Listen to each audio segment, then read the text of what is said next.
नमस्कार मित्रांनो, तुम्हा सर्वांचं माझ्या यूट्यूब चॅनलवर पुन्हा एकदा खूप खूप आणि मनापासून स्वागत आहे। आजच्या व्हिडिओमध्ये आपण बघूया पेन्शनधारकांना आनंदाची बातमी, उच्च न्यायालयाचा ऐतिहासिक निकाल। व्हिडिओला सुरुवात करण्याअगोदर तुम्हाला एक विनंती, चॅनलवर पहिल्यांदाच भेट देत असाल तर चॅनलला सबस्क्राइब करा आणि व्हिडिओला एक लाईक करायला विसरू नका। चला तर मग सुरू करूया आजच्या व्हिडिओला। नमस्कार मित्रांनो, तुमचे स्वागत आहे। EPS 95 पेन्शनधारकांसाठी एक अत्यंत आनंदाची आणि महत्त्वाची बातमी समोर येत आहे। जर तुमचा हायर पेन्शनचा अर्ज कागदपत्रांच्या अभावामुळे अडकला असेल तर आता काळजी करू नका। मुंबई उच्च न्यायालयाने एक असा ऐतिहासिक निकाल दिला आहे ज्यामुळे लाखो पेन्शनधारकांना मोठा दिलासा मिळाला आहे।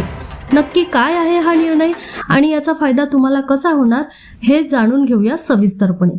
मित्रांनो, 18 एप्रिल 2026 रोजी मुंबई उच्च न्यायालयाने एका याचिकेवर सुनावणी करताना स्पष्ट केले आहे की केवळ मालकाने रेकॉर्ड न ठेवल्यास किंवा जुनी कागदपत्रे उपलब्ध नसल्यास EPFO पात्र कर्मचाऱ्यांचा हायर पेन्शनचा हक्क नाकारू शकत नाही।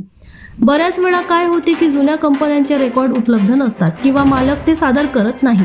अशा वेळी EPFO कर्मचाऱ्यांचे अर्ज फेटाळून लावते। पण आता न्यायालयाने ठणकावून सांगितले आहे की रेकॉर्ड जतन करण्याची जबाबदारी ही मालकाची आणि देखरेख करण्याची जबाबदारी EPFOची आहे।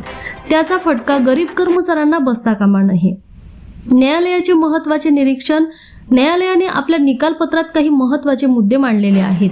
कर्मचाऱ्यांचा दोष नाही। जर कर्मचारी पात्र असेल आणि त्याने आपला हिस्सा भरला असेल तर तांत्रिक कारणास्तव त्याला पेन्शनपासून वंचित ठेवता येणार नाही। EPFOची जबाबदारी।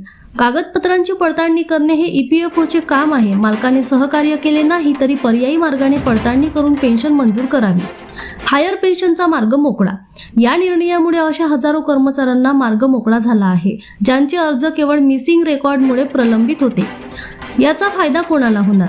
हा निकाल अशा लोकांसाठी गेम चेंजर ठरणार आहे ज्यांचे पगार स्लॅबपेक्षा जास्त होणे पण कंपनीने रेकॉर्ड दिले नाहीत, ज्या कंपन्या आता बंद झाल्या आहेत किंवा ज्यांचे व्यवस्थापन झालेले नाही, ज्या कर्मचाऱ्यांनी हायर पेन्शनसाठी जॉईंट ऑप्शन फॉर्म भरला आहे पण EPFO कडून अद्याप मंजुरी मिळालेली नाही। पुन्हा भेटू एका नवीन अपडेटसह, तोपर्यंत धन्यवाद।